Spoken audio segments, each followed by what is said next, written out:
Meus cumprimentos a todos os que nos, meus cumprimentos a todos os que nos ouvem e participam. E quando eu digo participam, eu me refiro àqueles que enviam mensagens, perguntas ou adendos, achegas, e os que permanecem até o fim e compartilham. Porque compartilhar, permanecer até o fim, mandar mensagens e dar o seu gostei ou não gostei, também contribui para que o canal divulgue mais as nossas lives. Bem, hoje estamos nos debruçando sobre um sistema de geoposicionamento ou geolocalização na vida. Porque nós usamos muito GPS para andar no labirinto da malha urbana das grandes cidades. E até de pequenas cidades. Viajando aqui pelo interior do Nordeste, eu já utilizei GPS para andar em uma cidade relativamente pequena. Mas isso não é novidade. Há milhares de anos que a humanidade usa sistemas de referência. Né? Ou as estrelas, ou o astrolábio, e mais tarde a bússola, e mais recentemente o GPS. Mas existem questões que não são relativas ao posicionamento geográfico, mas ao posicionamento diante da vida. Aquelas questões que envolvem problemas de ética, que envolvem problemas de consciência e que envolvem questões que podem ter repercussões, que podem ser até mais complexas do que a orientação numa floresta ou numa cidade grande, ou no deserto ou no mar, que são as questões que dizem respeito ao juízo acerca do bem e do mal, que pode ser muito fácil, pode ser óbvio em algumas questões, mas em alguns momentos pode ser uma questão difícil de deslindar. E muitas vezes nós precisamos de referência. Então, nós dizíamos aqui que, procurando distinguir o tipo de localização que a gente necessita, se estamos numa floresta ou numa cidade grande, pode ser o GPS. Mas existem algumas outras questões que não têm o que fazer com esse tipo de orientação. Aí as pessoas podem usar os códigos, Código Civil, Código Penal, as pessoas podem usar a sabedoria humana das filosofias, seja da filosofia aforística dos chineses, dos indianos, ou, ou da nossa cultura popular, também tem cultura aforística, né, que é aquela filosofia dos ditados, que apenas joga uma assertiva sem se preocupar em colocar essa assertiva numa teia de relações filosóficas que dê um nexo àquela assertiva que seja maior do que simplesmente um ponto específico. Esse outro tipo de filosofia, que tem esse nexo, que reúne várias coisas diferentes, é a chamada filosofia teorética, que foi um legado que os gregos nos deixaram. Então, também tem isso. Só que se trata de uma referência que nós respeitamos, que pode ter um valor bastante significativo, que nós devemos conhecer, mas não há, dizia Cícero, que não há uma ideia, por mais absurda que seja, que não tenha um filósofo que a defenda. Então, se é assim, a referência não é tão segura. E se sempre há um filósofo contra outro filósofo, a orientação pode não ser realmente confiável. Por fim, quando a gente pensa na filosofia, seja ela aforística ou teorética, nós estamos pensando no fruto da ciência do bem e do mal, que é chamar a nós mesmos o juízo de valor acerca do que seja o bem e o mal. E como nós dizíamos há pouco, pode ser muito simples, pode ser muito fácil distinguir o fogo da água, mas existe muitas vezes um terreno que o discernimento não é fácil. E aí nós pensamos numa obra do Ítalo Calvino, o Ítalo Calvino em parceria com o Nilson Moulin, ou Moulin, já que ele é italiano, deve ser Moulin, né? Eles são italianos. E é uma obra chamada Por que Ler os Clássicos? Que ele diz que o clássico é uma obra que nunca acaba de dizer o que tem a dizer. Nunca termina nunca completa o que ela tem para nos dizer, ou poderíamos mudar um pouco as palavras dos autores citados, dizendo o que ela tem para nos ensinar. E tem uma obra que é assim, que é multimilenar, e que sempre que alguém lê ou relê, descobre alguma coisa nova. Tá? E eu estou falando da Bíblia. Estou falando das Escrituras, que para a tradição judaico-cristã são sagradas. Embora parte das Escrituras sejam sagradas apenas para os cristãos. A parte comum ao cristianismo e ao judaísmo é o chamado Antigo Testamento. Bom, e antes que alguém se encha de dúvidas da validade do conhecimento bíblico, porque é multimilenar, eu não tenho pejo de repetir as coisas, então eu quero repetir aqui o que já disse em outras lives, que quem acha que a Bíblia não tem o que dizer para o homem do século XXI, porque entre as escrituras, o tempo em que elas foram produzidas e os nossos dias vai uma distância muito grande, no mínimo 2.000 anos, tendo algumas partes da Bíblia que são muito mais antigas, como o livro de Jó, que tem pelo menos aí uns 3.600 anos. Eu lembro que essas mesmas pessoas que acham que a Bíblia está muito velha não acham que a literatura do período clássico da civilização helênica esteja superada. E aí as pessoas falam, por exemplo, quando discursam sobre psicologia ou psicanálise, aí falam em complexo de Édipo, ou de Anfitrion, ou de Eletra, e esquecem que esses complexos o Freud foi buscar na literatura grega, do período clássico da civilização helênica, achando que essa literatura expressa ou relata situações, paixões, conflitos, ansiedades do nosso tempo. Por que de todos os tempos? Porque essas obras clássicas nunca acabam de dizer o que tem a dizer. Bom, então, passemos agora a um critério, a buscar um critério de seleção de fonte. Se eu estou desorientado numa cidade grande, eu procuro o GPS, Sistema de Posicionamento Global. Mas, se eu estou desorientado quanto a algumas escolhas existenciais que mexem com os valores, e aqui devo lembrar que eu estou falando de valor moral, não é valor econômico. Uma vez dialogando com um rapaz estudioso, inteligente, trocávamos ideias sobre o que é uma virtude. E quando eu citei um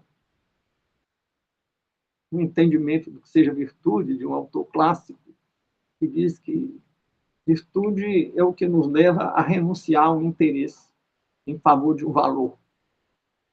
Então ele achou que isso era coisa de gente gananciosa, porque renunciava ao interesse por um valor. Na verdade, eu vi que não dava nem para conversar, porque quando a pessoa quer interpretar qualquer coisa, precisa saber qual é o gênero de que estamos tratando. Se estávamos falando em filosofia moral, a palavra valor ali não tinha o significado que tem a palavra valor num diálogo sobre economia. Né? E a palavra valor aí passa a significar valor moral.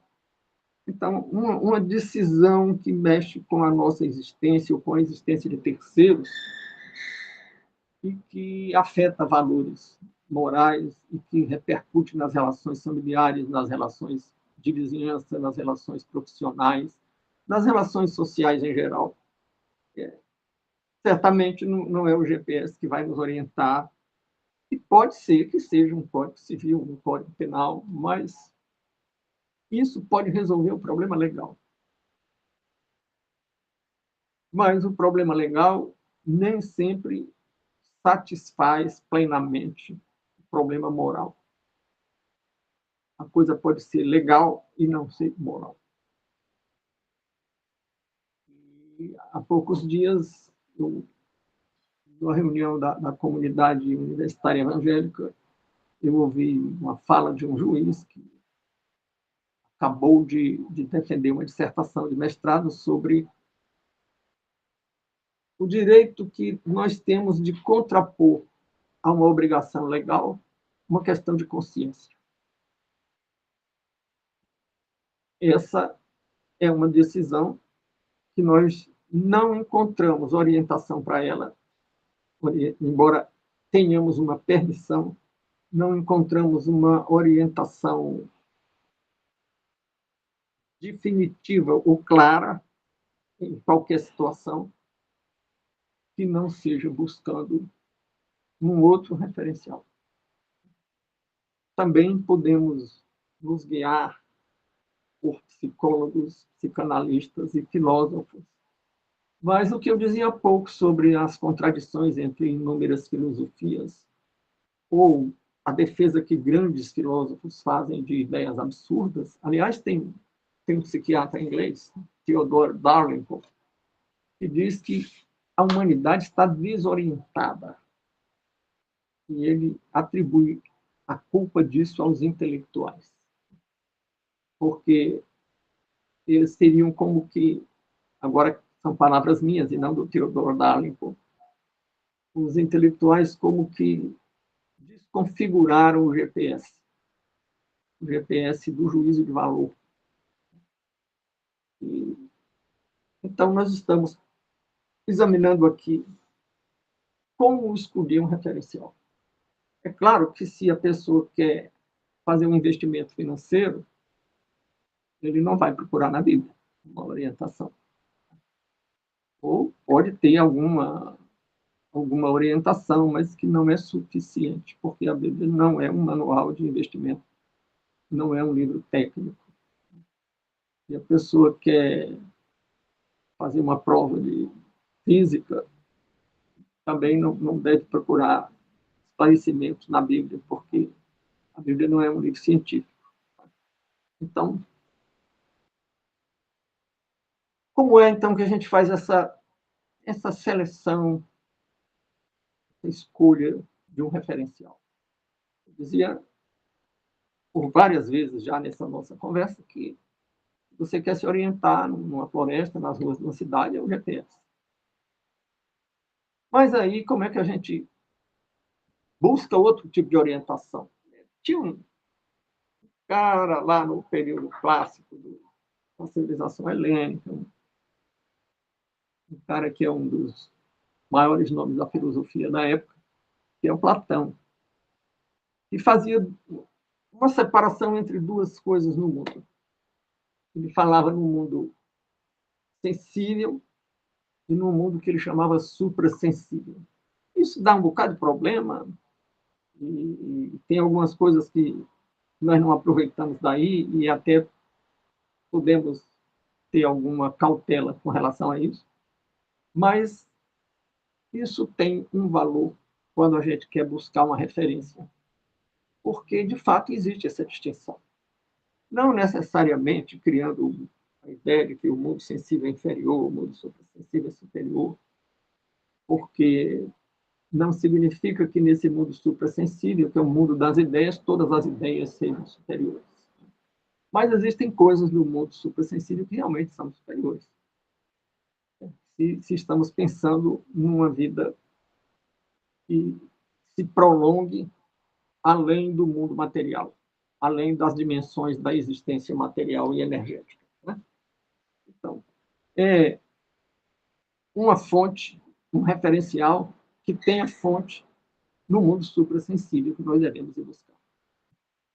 E aí estamos falando aqui das escrituras que têm origem no mundo suprassensível, porque os profetas falavam a partir de uma inspiração extramaterial, de um mundo que não é o mundo material, o mundo energético, é o mundo suprassensível. Por isso é que elas não envelhecem, porque o tempo é que envelhece as coisas.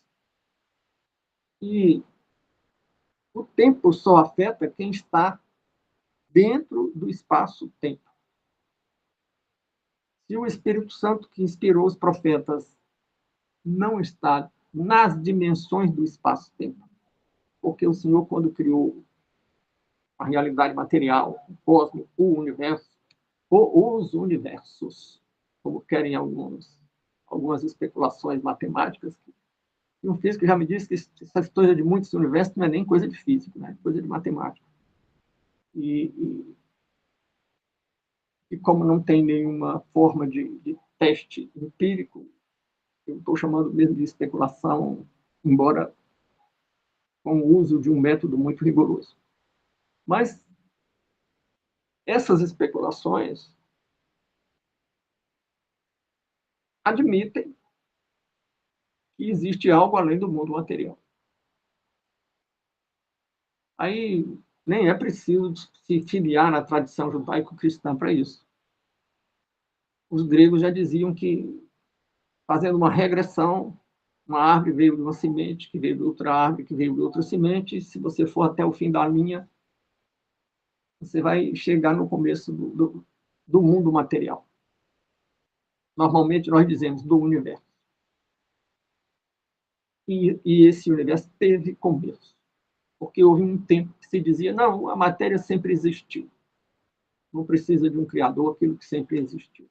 Mas hoje os físicos chegaram à conclusão de que o universo teve um começo.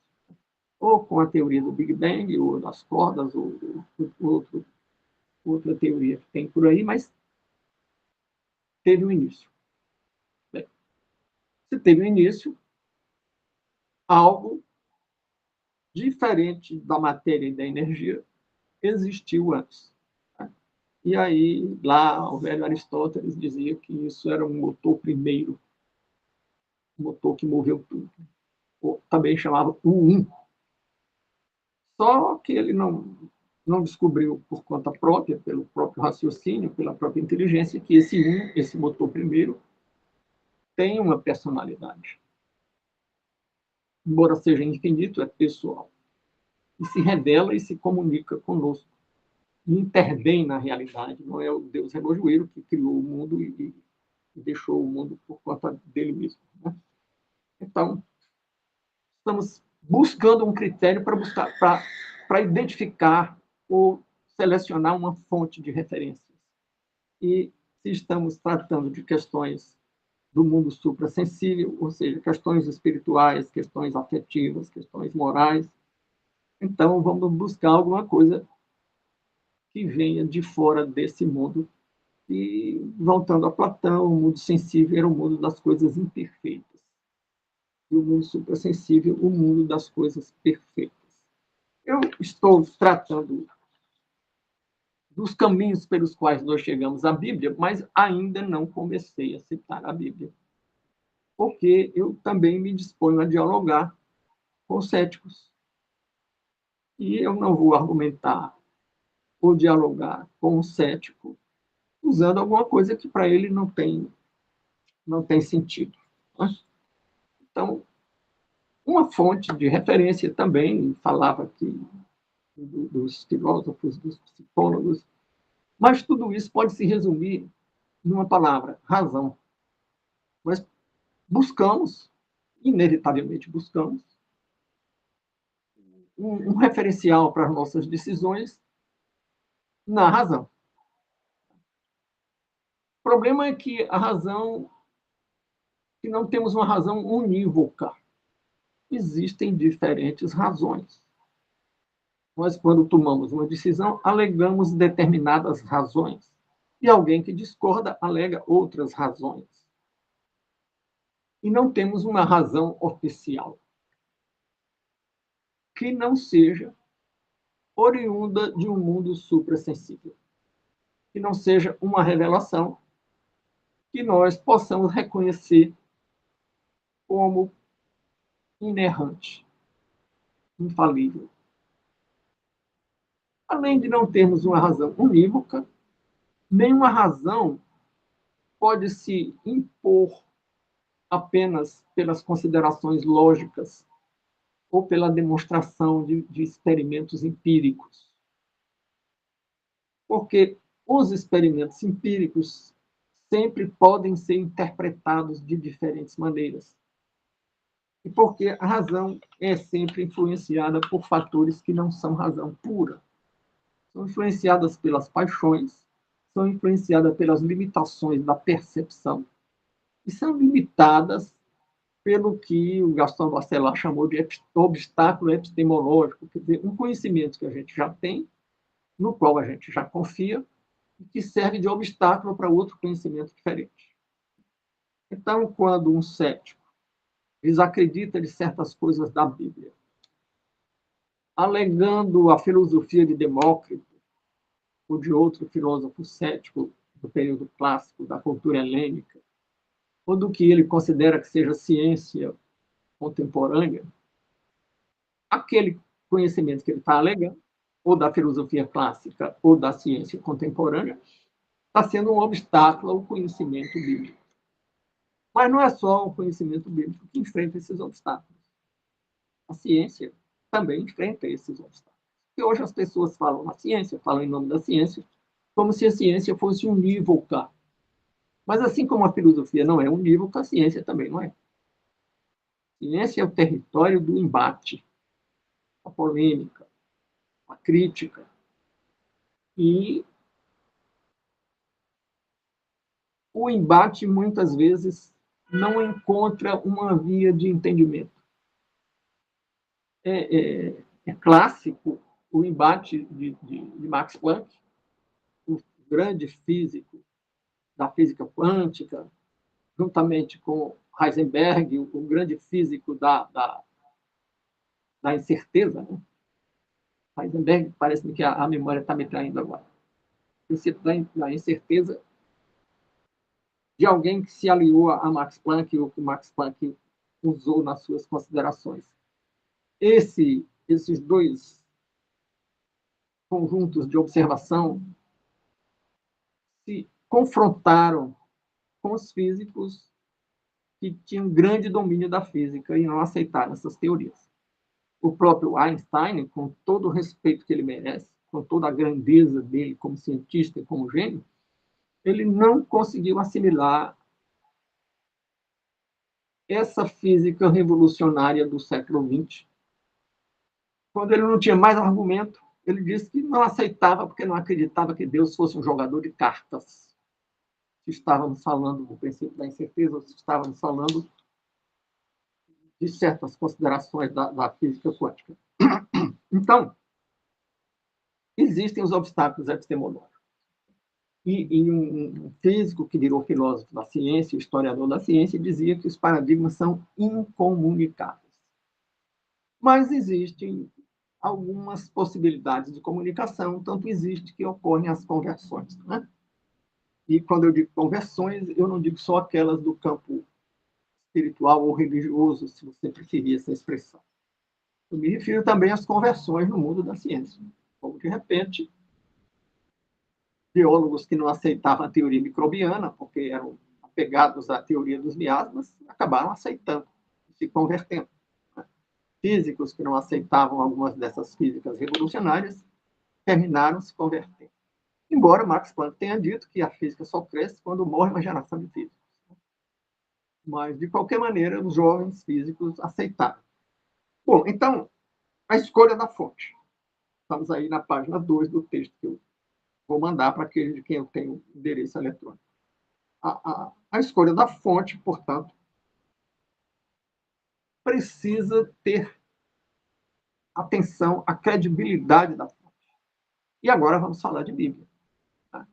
A credibilidade da Bíblia. Porque a credibilidade da Bíblia se apoia não só na contribuição que ela tem dado para pacificar grupos sociais, famílias, para orientar pessoas, para libertar pessoas de situações constrangedoras ou até destrutivas, mas também pelo fato de que ela tem amparo em profecias que se cumpriram, coisa muito documentada. Então, fazemos essas escolhas para o item seguinte do nosso texto aí, que é um dos temas suprassensíveis que nós antecipamos nesse nosso diálogo sem olhar para o texto.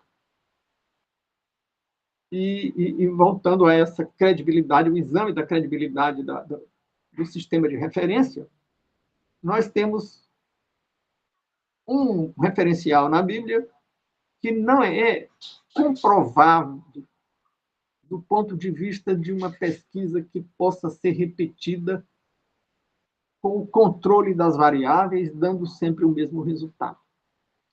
Nós todos conhecemos situações em que orações têm respostas. Às vezes, coisas muito claramente que nós podemos perceber muito claramente que foram respostas. Mas nós não temos o controle dessas variáveis, nem podemos repetir essas experiências tendo sempre o mesmo resultado. Até porque oração não é magia, não tem palavra mágica, não tem fórmula. Quem tem fórmula é magia ou feitiçaria. Então, e porque o Deus a quem nós servimos não é o gênio da garrafa.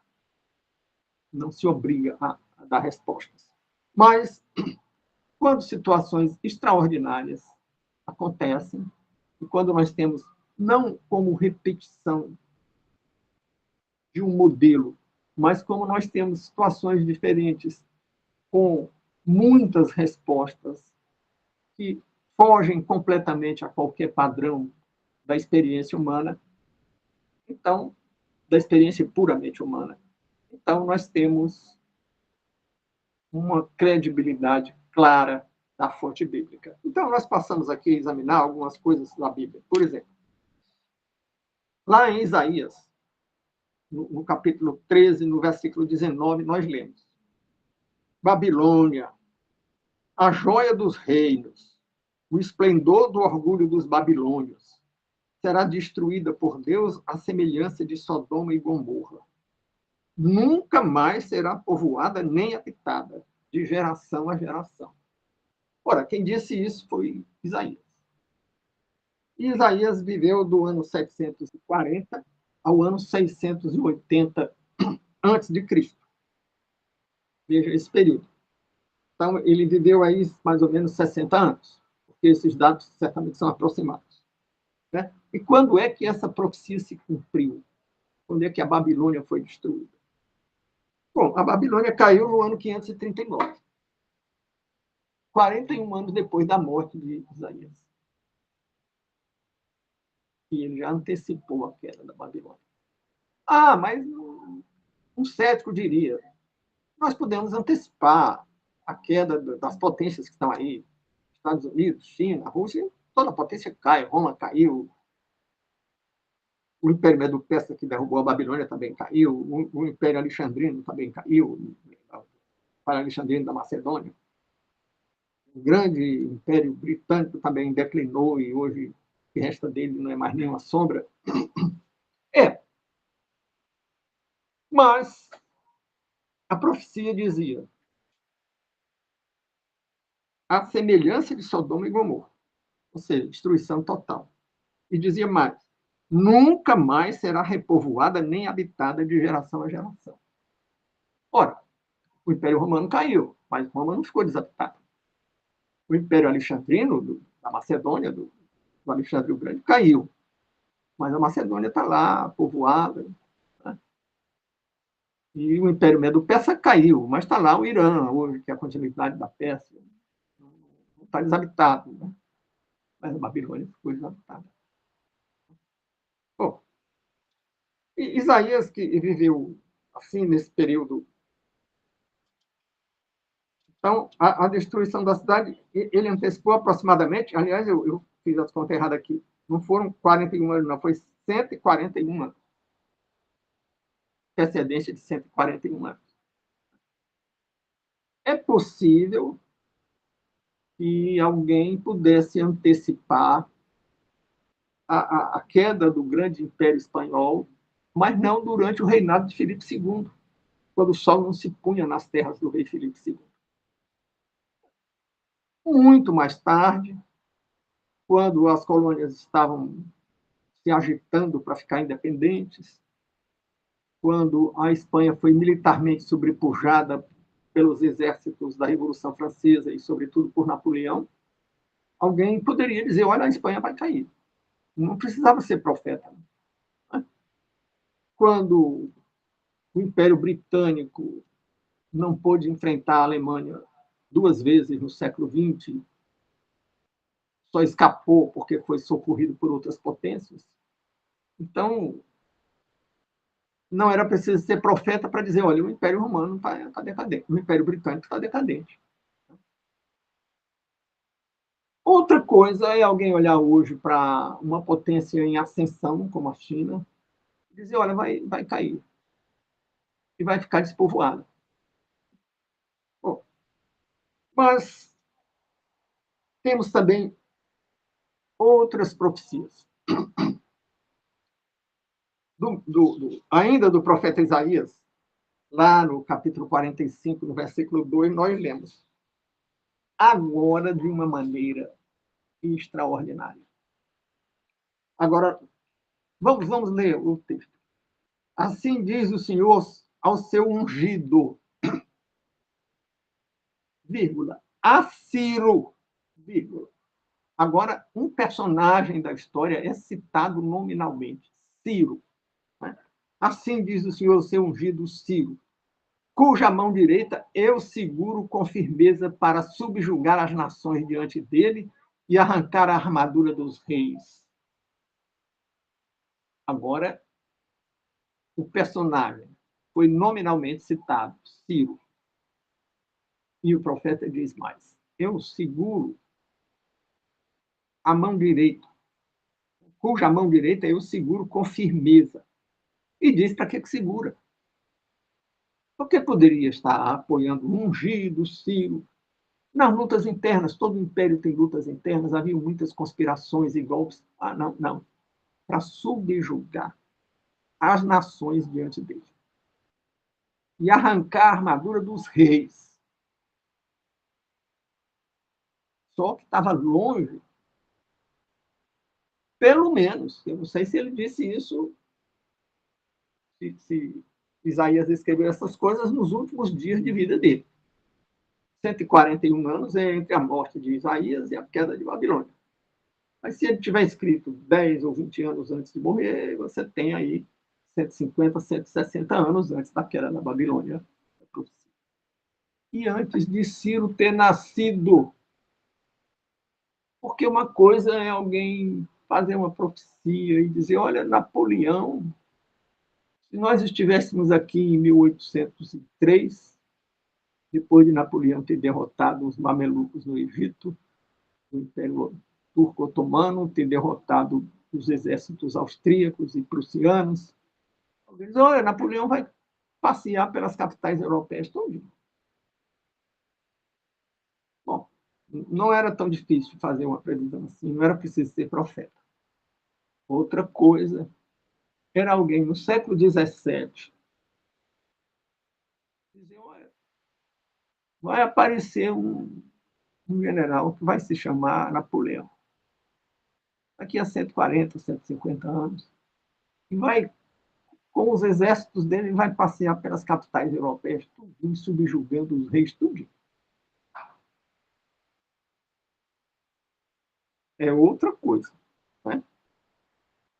Mas a profecia prossegue ainda no versículo 2. Né? Assim diz o Senhor, seu ungido, Ciro, cuja mão direita eu seguro com firmeza para subjugar as nações diante dele e arrancar a armadura dos reis, para abrir as portas diante dele, de modo que as portas não estejam trancadas. Ora, havia um sistema de defesa baseado em muralhas. E uma defesa era segura quando a muralha era inexpugnável e as portas da muralha eram muito fortes. E estando fechadas, um exército atacante tinha que se limitar a sitiar. E se a cidade forte, cidade fortaleza, fortificada, tivesse reserva de água e de alimento, tivesse celeiros com muito trigo e grandes cisternas ou fontes dentro das muralhas, o exército sitiante podia passar necessidade tanto quanto ou mais a população cercada e ter um grande desgaste. E um rei que tenha vindo com o seu exército sitiar uma cidade deixava o seu reino sem o rei. Corria perigo de perder o trono. Então, o que o profeta está dizendo aqui é que as portas vão estar abertas. E não é por acaso que Babilônia era uma cidade havida como inexpugnável. Tinha muralhas que eram consideradas impossíveis de serem ultrapassadas. E portas impossíveis de arrombar. Porque, além de serem portas muito pesadas, eles faziam uma construção de muralhas de uma maneira que o portão ficasse numa reentrância e não desse espaço para moverem grandes, vamos chamar de bate-estaca, tinha outro nome, algo parecido com bate-estaca, só que funcionava na horizontal, para quebrar os portões, era uma coisa que eles faziam. Mas isso precisava de espaço, porque tinha que ser um arriete grande, para ter peso, tinha que ter espaço para balançar e bater no portão. E se o portão ficava numa reentrância estreita, não tinha espaço para manobrar esse arriete. Então, não tinha como superar as muralhas, nem como derrubar os portões. E Ciro entrou sem precisar cercar. Porque Babilônia teve a sabedoria, vamos chamar assim, de construir as muralhas por cima do rio, a cidade ficava à margem de um rio, e tinha por onde o rio entrar e sair nas muralhas. E o exército de Ciro passou por dentro do rio. Não sei se o exército mergulhou para passar por baixo da abertura da muralha. Sei que ele entrou, ou se ele represou o rio para poder entrar por baixo da muralha. E entrou, e não houve cerco. Entrou e surpreendeu. E a cidade, no meio da noite, se viu assediada por dentro. E liquidou todo mundo. E a cidade, até hoje, não foi mais povoada. Durante a Primeira Guerra do Golfo, eu vi nos mapas, acompanhando o noticiário, eu vi uma cidade com o nome de Babilônia, lá no sul do Iraque, que certamente é mais ou menos na região, mas não é a mesma cidade, no mesmo local, nem é o mesmo lugar, e ainda que seja, ou ainda que fosse, não é a mesma cidade, porque não é o mesmo povo. Os babilônios eram caldeus, e hoje quem habita o sul do Iraque, tanto na cidade que tem o nome de Babilônia, como cidades que têm outros nomes bíblicos. Tem também uma cidade no sul do Iraque que tem o nome de Babel, mas certamente não é a cidade da torre famosa, da torre da história bíblica. Então, Babilônia nunca mais foi reerguida, conforme a profecia de Isaías. Então, nós temos profecias que realmente se cumpriram. E não é só Isaías. Né? Lembrando que o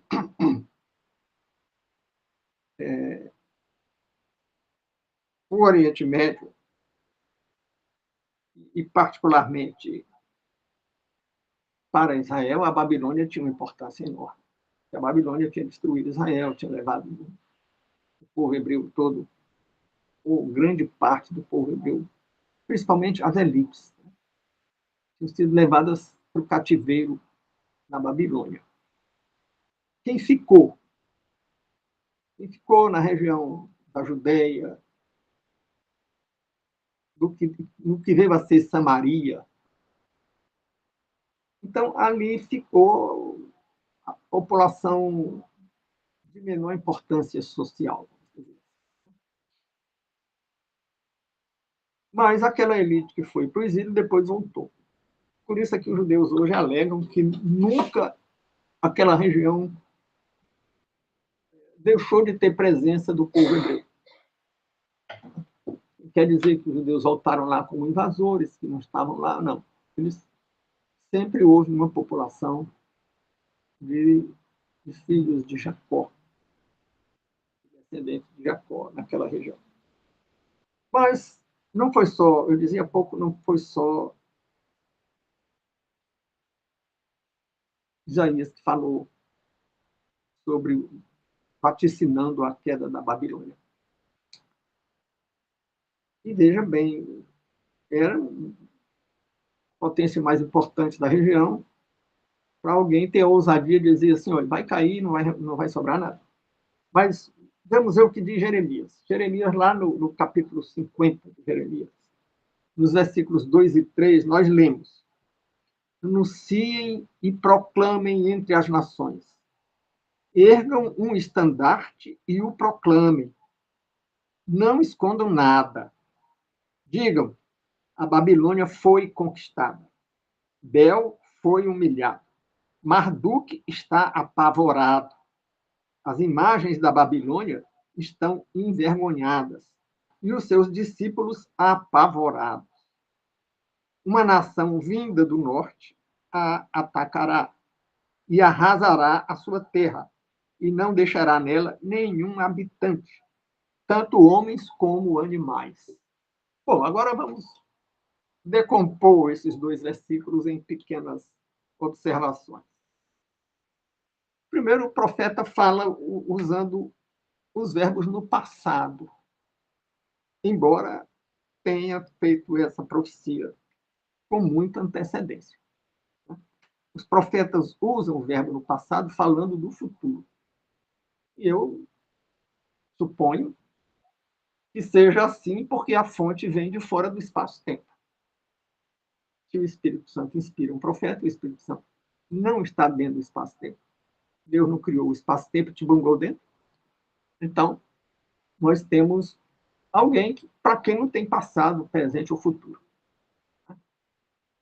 Tudo é um momento. Tudo está fora do espaço-tempo. Eu nem sei, nem poderia saber como é que é fora do espaço-tempo. Bom, então, fala do passado, fala do futuro usando os verbos no passado. Ou seja, fala com a segurança de quem já viu a coisa do lado de fora do espaço-tempo. Bom, então ele diz, a Babilônia foi conquistada. E diz mais, Bel foi humilhado. E aí vamos prestar muita atenção nisso, porque ele diz, Bel foi humilhado, Marduk está apavorado. Marduk também recebe outro nome, né? Merodach. Quem é Bel e quem é que é Marduk, ou Merodach? Bel era uma divindade do panteão dos caldeus, do povo da Babilônia. Né? E Marduk era o principal deus da Babilônia. E, então o profeta está dizendo que Bel foi humilhado. E Marduk, né? Marduk está apavorado. Isso pode ser interpretado de diferentes maneiras. O cético dirá: essa é uma visão, uma perspectiva de alguém que concebe o mundo como dirigido por forças sobrenaturais. Isso era comum. Todos aqueles reis, quando iam para a guerra, faziam consulta aos oráculos, levavam profetas consigo, feiticeiros. É verdade. Ah, então era um mito como outro qualquer. Como outro qualquer não é. Porque a Bíblia tem distinções. A Bíblia, quando, por exemplo, fala de um personagem, diz filho de fulano, e às vezes diz neto de Beltrano, bisneto de fulano, e dá uma genealogia todinha. Isso não é comum nos mitos. Por outro lado, o cristianismo, o cerne do cristianismo, é o Cristo sendo responsabilizado por todas as nossas iniquidades, assumindo essa responsabilidade, chamando-a assim, e sendo sacrificado por isso, que é comum em muitos mitos. E uma coisa que chamam bode expiatório. Mas tem um cara que é uma mistura de historiador com teólogo e arqueólogo e canalista, e ele diz, todos os mitos têm todos os povos têm uma história de um bode expiatório. Mas tem uma coisa que só o cristianismo tem. Aliás, só a tradição judaico-cristã, porque as profecias messiânicas estão lá no Velho Testamento. Então, qual é a particularidade que só o cristianismo, ou só a tradição judaico-cristã tem? É que só no cristianismo o bode expiatório é inocente. Todos os mitos de todos os povos têm um bode expiatório. Mas o bode expiatório é culpado mesmo. Só no cristianismo o bode expiatório é inocente. Já tem uma diferençazinha, né? Outra diferençazinha, né? Vamos fazer eu usar esse diminutivo aqui para ir um pouco. Outra diferença é que só o cristianismo tem profecias tão detalhadas, cumpridas nos mínimos detalhes, como estamos vendo, e tem muitas outras. É claro que eu não iria me estender aqui com tantas outras profecias. Mas outra visão que diz, bem, era comum, mas era comum por quê? Porque realmente existem forças sobrenaturais. Os gregos tinham um panteão muito rico, os romanos tinham mais ou menos o mesmo panteão dos gregos, mudando alguma coisa. E se você vai para a África subsaariana, está cheio de potestades e principados, né? Para usar a linguagem bíblica. Isso significa, então, que o sobrenatural não existe, é fantasia desses povos? Ou isso pode indicar que o sobrenatural é uma realidade? E que essas potestades e esses principados têm existência real e interferem no mundo. E quando aquelas pessoas que trabalham com magia e que invocam esses principados e potestades têm suas experiências com eles, o que elas dizem é que essas experiências são reais. E nós podemos falar podemos usar aqueles argumentos próprios da parapsicologia e podemos tentar naturalizar esses fenômenos. E às vezes usamos palavras um tanto vazias. O cara que trabalha com essas coisas, que invoca essas potestades, esses principados, ele entra em transe.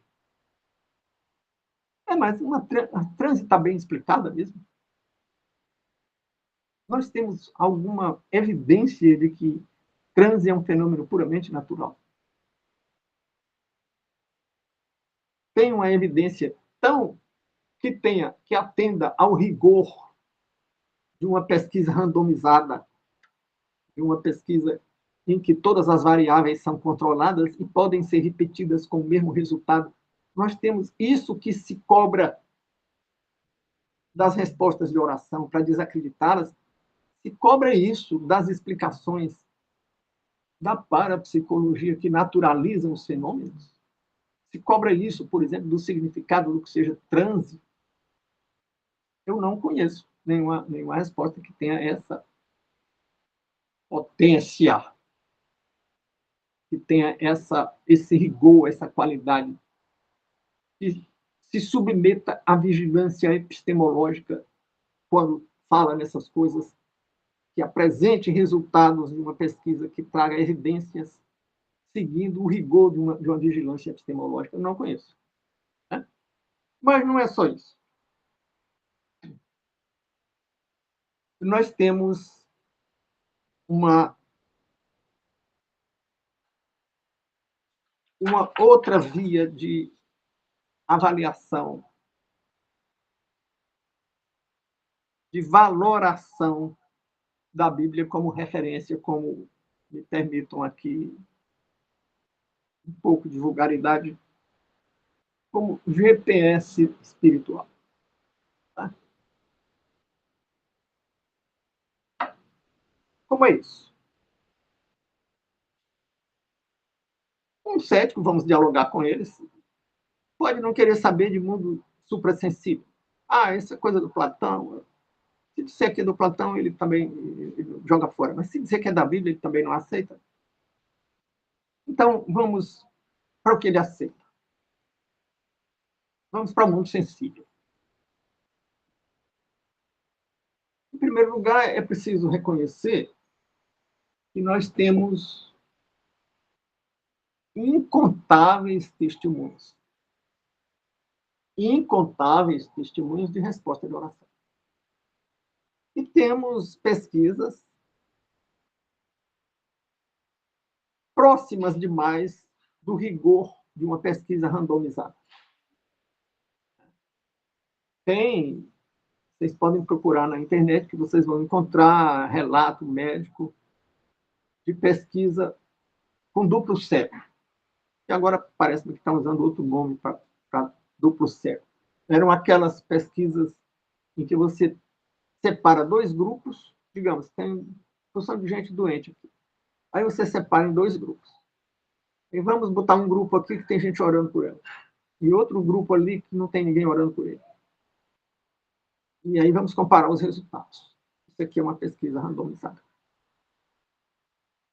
E vamos tentar controlar as variáveis. Como é que é o controle de variáveis? Os dois grupos vão ter o mesmo repouso, a mesma atividade, as mesmas atividades físicas, a mesma alimentação. Muda só uma variável, que é oração. Tem um grupo orando, tem um grupo que tem gente orando por ele e outro não. E aí obtiveram respostas e resultados diferentes. Aí é uma pesquisa randomizada? Eu prefiro dizer que é quase. Porque não me parece que se tenha feito uma repetição disso várias vezes com o mesmo resultado. Né? Então, é uma pesquisa quase randomizada. Ah, mas não é randomizada? Não é possível repeti-la com os mesmos resultados, nas mesmas circunstâncias, com os mesmos fatores? Sim, não é possível. Por quê? Porque Deus não é o gênio da garrafa. Ele é soberano, ele não é obrigado a nos atender sempre do mesmo jeito. Mas também não é crível que isso aconteça, tanto nesse tipo de pesquisa, como sem esse rigor. Sem nenhum rigor. Tem um grupo de oração aqui, ou até alguém que ora sozinho ali e tem uma resposta. Ah, mas não é uma evidência, não pode ser repetido e tal. É, mas se são dados estatísticos, que na linguagem estatística algumas pessoas chamam de ponto fora da curva, então é algo para se levar em consideração. Né? E aí tem um autor, um indiano cristão, que escreve sobre, tem coluna política, ele é um reformador político, e ele escreve sobre o Ocidente e tem um livro, O Mundo que Fez o Seu Mundo, que mostra a importância que a Bíblia tem. através desse livro, ele mostra a importância que a Bíblia teve para o Ocidente, para o desenvolvimento da ciência no Ocidente, para o desenvolvimento da democracia no Ocidente, para a proteção da mulher e dos grupos vulneráveis no Ocidente, para a criminalização do escravismo no Ocidente. Ah, mas o Ocidente foi imperialista e pintou e bordou na Ásia e na África. É verdade. Fez arrasos na África e na Ásia. Mas também não fez só arraso, porque algumas condutas na Ásia e na África, algumas práticas sociais e políticas eram caracterizadas pela violência, pela crueldade. Não havia segurança jurídica, não havia o devido processo legal, não havia habeas corpus, não havia habeas data, a pessoa não tinha o direito de saber o que é que o poder sabe a respeito dela. Não havia desconsideração da pessoa jurídica quando você chega para um dono de uma empresa e diz, olha, a sua empresa está devendo isso, não tem com que pague, mas você tem. São duas coisas diferentes, a pessoa física e a pessoa jurídica, mas você agora vai ter que arcar com isso, porque você está querendo escapar, né? Botando a responsabilidade para a pessoa jurídica. Então, todas essas garantias, a criminalização das penas corporais, ainda hoje, fora do mundo cristão, tem estado onde se corta a mão de uma pessoa. Penas que causam mutilação e muitas outras coisas que ele demonstra só lendo o livro para ver. Estou apenas indicando o livro que fez o seu mundo. O livro que fez o seu mundo é o nome de um livro. E o autor tem um nome indiano, deixe-me recorrer a ele aqui. É Vishal Mangalwadi.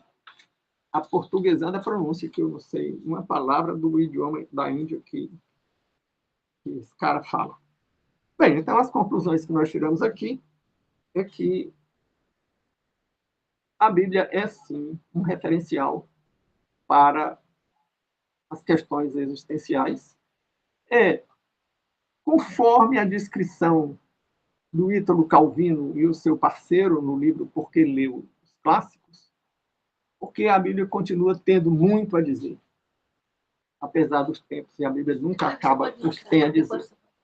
O livro, não sei se vai dar para ler, aqui o livro do indiano, cujo título é O Livro que Fez o Seu Mundo. E tem também uma obra de grande valor,